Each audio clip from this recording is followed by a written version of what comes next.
Ayan, good afternoon mga idol. Welcome po muli sa ating channel. Ito po muli ang inyong lingkod, si Boyet, ay muling bumabati sa inyo ng isang magandang hapon. Ayan mga idol, kung inyong matatandaan ng mga nakaraang video natin, ay tinalakay natin yung nauukol sa mga bahay na tinatawag na basal o yung mga bagong tayo, na ayon sa kinuwento ko sa inyo na kahit pala basal ang isang bahay ay hindi may iwasan magkaroon nito ng mga kababalaghan, dahil na nga kung ang isang pwesto o yung lote na napili na tatayuan ng bahay ay pinamumugaran ng mga elemento, hindi talaga may iwasan na magkaroon nito ng problema o kaya tinatawag na mga kababalaghan. Pero mga idol, bago natin pagpatuloy ang ating kwentuhan, shoutout ka pala muna sa ating mga subscriber dyan, sa ating mga viewer, gayon din sa ating mga follower. At syempre naman idol, kung bago ka pa sa channel natin ito, huwag mo naman kalimutang mag-subscribe at pamindot ng ating bell button para naman lagi ka rin updated sa ating mga video.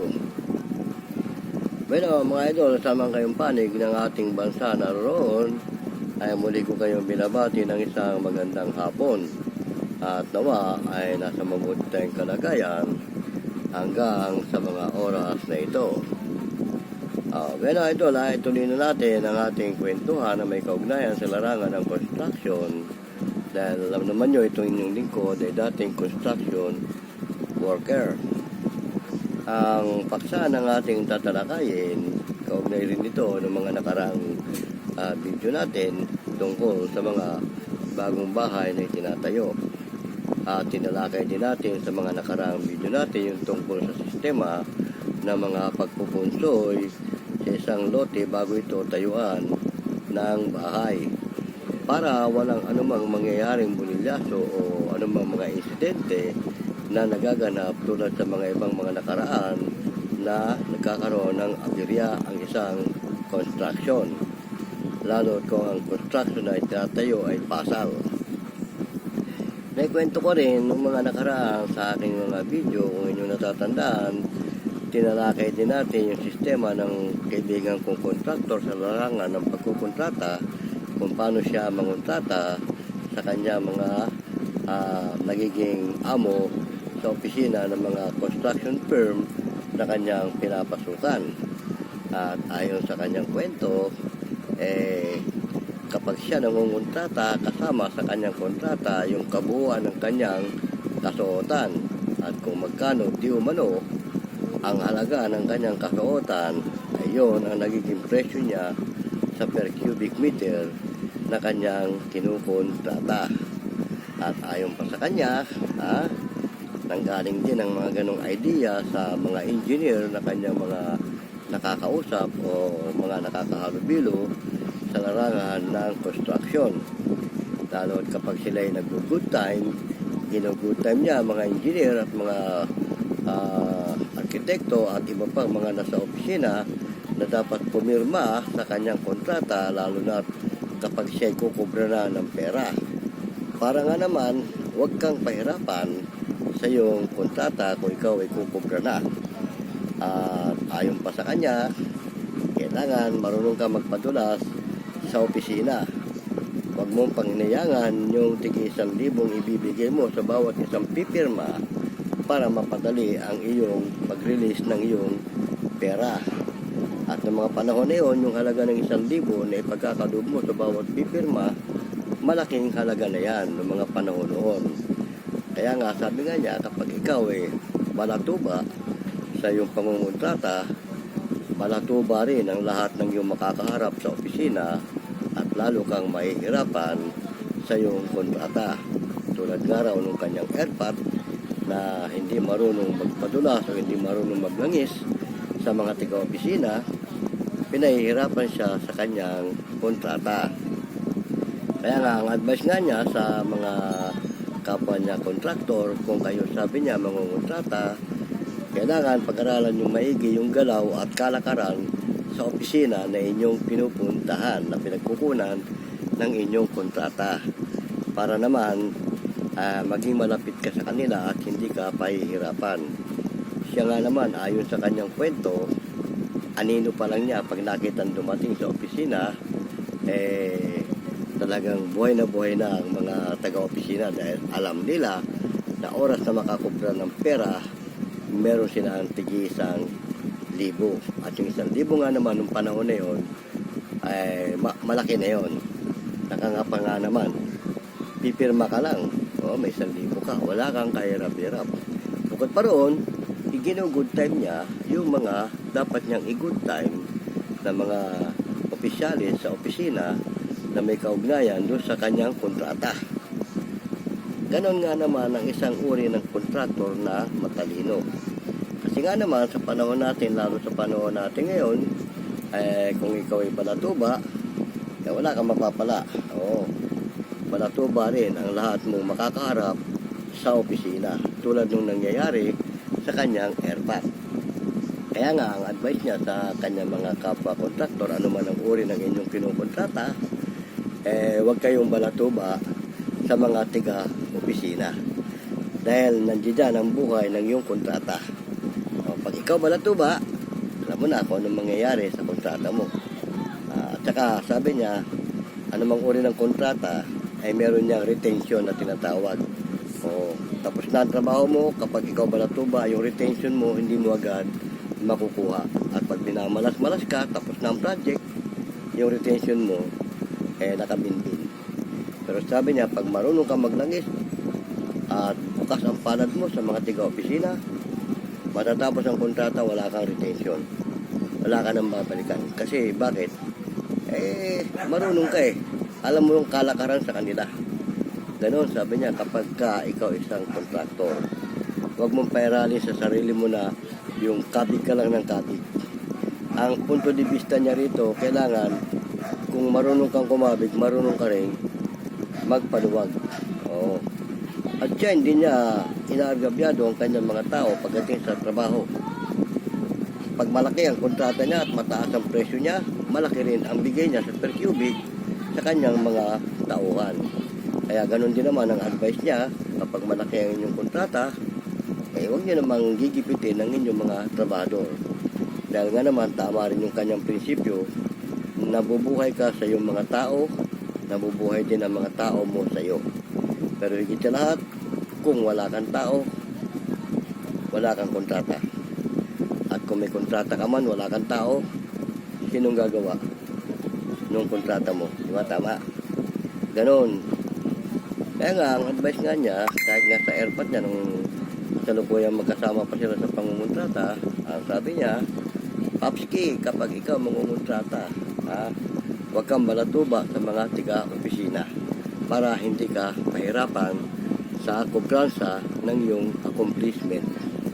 Ganon.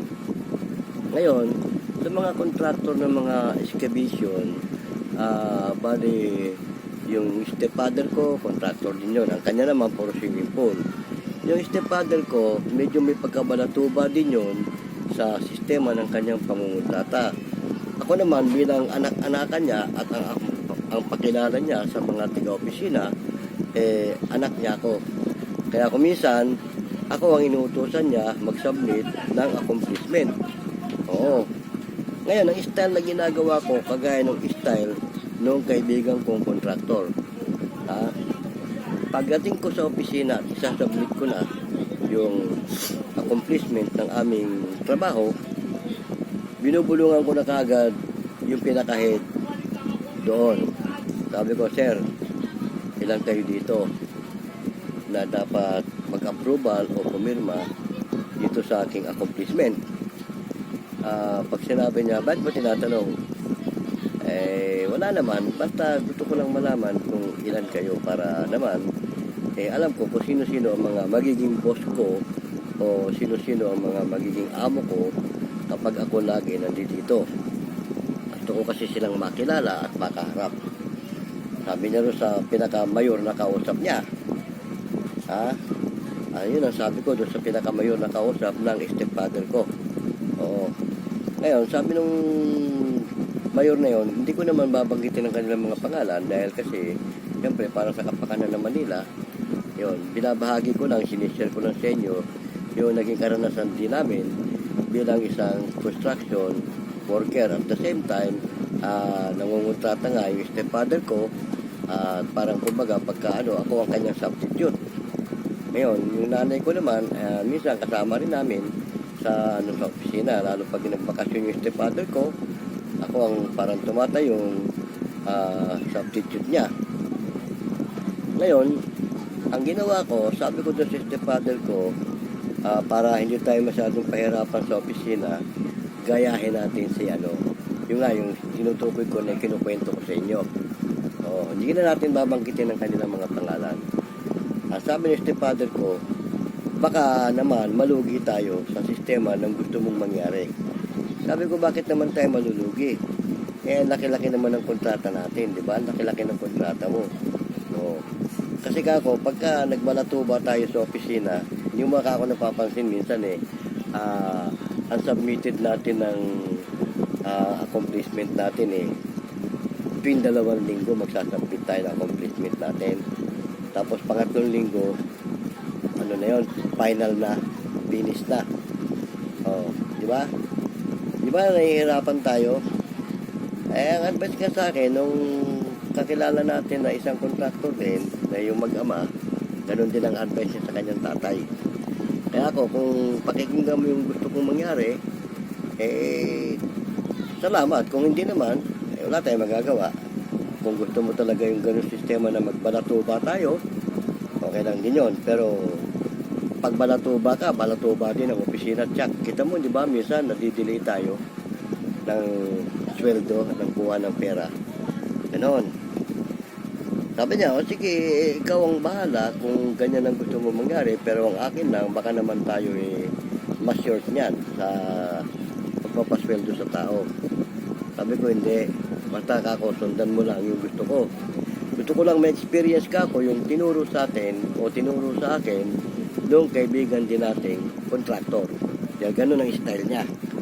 Oo.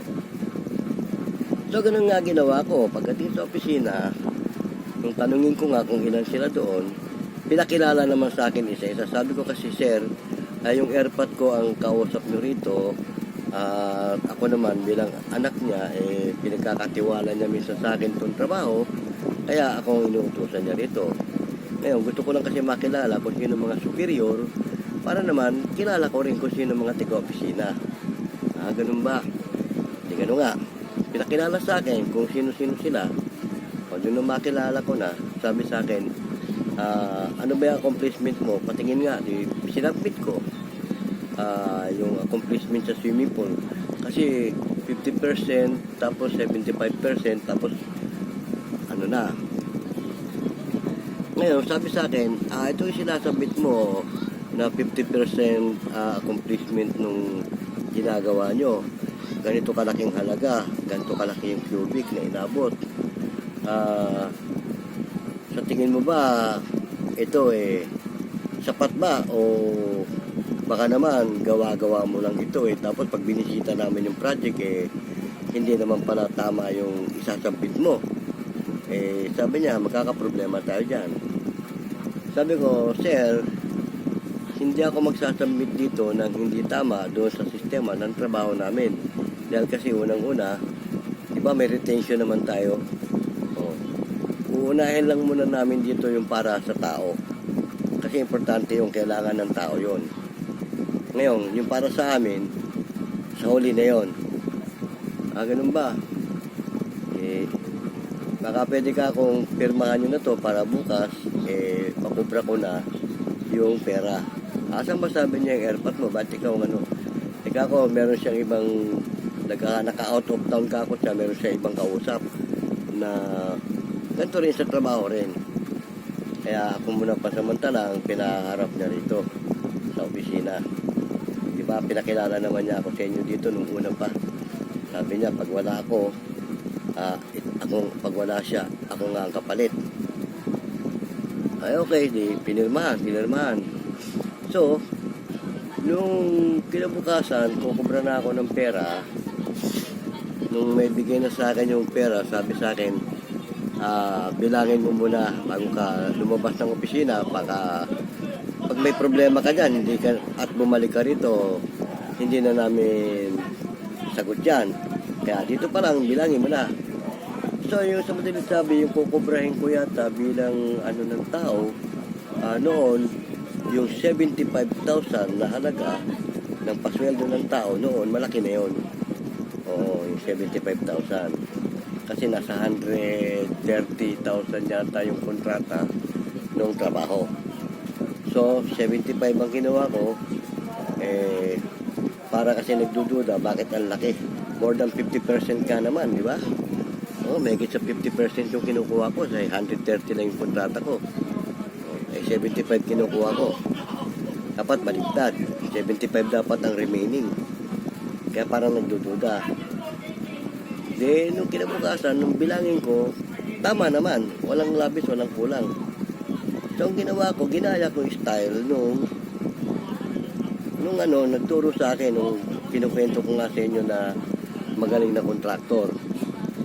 Ngayon, bali, 6 sila sa opisina eh. 6. Sinimplehan ko ng tigi 1,000 yun. O, mula doon sa pagadero, yung nagre-release ng pera, yung engineer, yung arkitekto, etc. At iba pa ron, yung supervisor. Bali sa madalit sabi, 6 sila doon. Pinagsakan ko ng tigi 1,000 yun. Niwalang ko. Sabi sa akin, oh, para saan to? Wala yan, sir. Pang merienda lang natin yan. Siyempre, blessing, kumikita naman eh. Bakit ko ipagkakait sa inyo yan? O, di ba? Ganun lang po tayo. Kasi, kung lugi naman kami, hindi naman ako magbibitaw ng pera dyan. Walang kung lugi kami. Pero, kumikita naman po eh. At ito, importante lang to para sa tao to. O, kung may matira man ito, sa amin. Yung papasweldo namin sa tao, kung may matira dito, yun lang ang amin. Pero kako, sa 6 ka rito, 6,000 lang yan, wala ka ako yan. Diba? Hindi na sila kumibo. Noong sumunod na kubransa, kasi 3 yung ginagawa namin swimming pool eh. Yung sumunod na kubransa sa accomplishment, yung airpot ko ang nag-submit, yung stepfather ko. Ngayon, sabi nung taga-opisina, oh, Mr. ba't ikaw nag-submit? Ba't hindi yung anak mo? Kasi alam nila, pag yung airpot ko ang nag-submit, wala silang mapapala. Oo. Kung magkano i-release nilang pera, uuwi yung stepfather ko, thank you lang ang maririnig nila ron. Thank you lang. Di, sabi nung stepfather ko, siya ang pinangasiwa ko doon sa isang proyekto eh. At kasi, may ino-overtime doon, siya muna nandun. Yan ang sabi ng stepfather ko. Ngayon, ang ginawa ng stepfather ko, hindi siya nagpadulas. Hindi.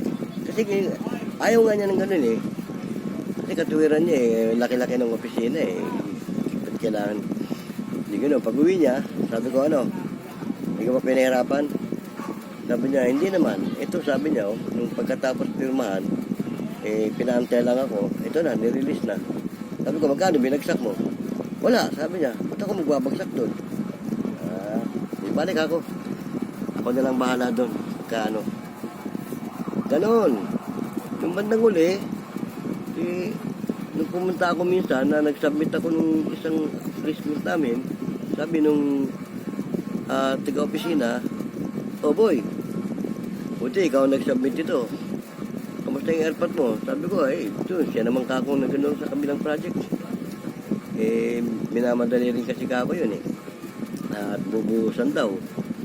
Sabi niya, ibang-iba ka talaga sa airpot mo. Sabi ko, bakit o? Nung nakaraan, yung airpot mo umubra dito eh. Wala man lang ibinigay na pang merienda sa amin. Salamat lang, nagpasalamat lang ha. Sabi ko, pagpasensyahan nyo na ho yun. Ito, ako magsasabit ito. Sabi ko, alam niyo na ho, di ba? Ayun, pagka-release ng pera, binagsakan ko sila ulit, tig 1,000. Kaya tuwan-tuwa ang tiga-opisina pag ako nagsasubmit ng report. Kasi alam nila meron sila eh. Oo. Pero ang ano lang nila, yung pinaka may-ari ng kumpanya, yun lang ang sabi nila, huwag na lang tayong maingay kay Sir sa Big Boss. Sabi ko, siyempre naman, Big Boss din, alam namang magbagsak pa tayo ron. Eh tayo, pare-pareho lang naman yung pilyado, kagaya nyo, pare-pareho lang naman kayo yung pilyado, di ba? Oo. Kaya, huwag kayo mag-alala, hindi makakarating yun doon. Yun. Ganon ang ibig sabihin na kapag hindi ka nga balatuba, naman ako yung ganong estilo. Pero hindi akong mayor na kontraktor, yung stepfather ko. Baga, substitute lang niya ako, alalay lang niya ako. Oo. Kaya nga, maganda sa isang banda, maganda rin yung ganong sistema na marunong ka. O, tama yung sinabi sa akin nung kakilala ko, nung kaibigan ko, kababata ko yung kontraktor. Sabi niya, Yet, pag balatuba ka sa lahat ng bagay. Lahat na makakaharap mo, kapwa mo, balatuba. Ayun ha, sana kahit pa paano mga idol, sa ikinukwento ko sa inyo, lalo na yung mga nangungontrate dyan sa panahon natin ngayon, lalo ngayon makabago, modelo. Yung 1,000, hindi na kasya ngayon yun kung kayo magpapadulas. Oo. At kung gagayahin yung style na kasama sa kontrata nyo yung kasuotan nyo, nasa sa inyo yun. Pero ako kasi nga, hindi naman ako nangungontrata yung airpot ko, kaya hindi kasama sa kontrata niya yung kung ano man yung kasuotan niya. Pero yung airpod ko, kahit hindi kasama sa kontrata yung kasuotan niya o yung mga ibang accessories, malaki siya kumuha ng ano sa kumpanya. Malaki siya magpresyo. Oo. Kasi pag nagpresyo yun, lansam, lupa o pato. Lupa man siya o adobe, nilalansam niya yun. Dinodoble niya. Kung halimbawa sa lupa ang per cubic meter sabihin natin nasa 2,000 per cubic meter sa lupa. Pag nilansam niya yun, 4,000 yun. Oo, pinakapayat nun, 3,500. Oo, lansam kung tawagin yun. Pato man siya, o lupa, adobe man siya, o ano. Kasi nga, ang hinahabol doon, baka mamaya, wala pa sa kalahati hinuhukay mo, adobe na. O, di ba? Kasi iba ang presyo ng adobe, iba ang presyo ng lupa sa per cubic. Kaya yung guho pa.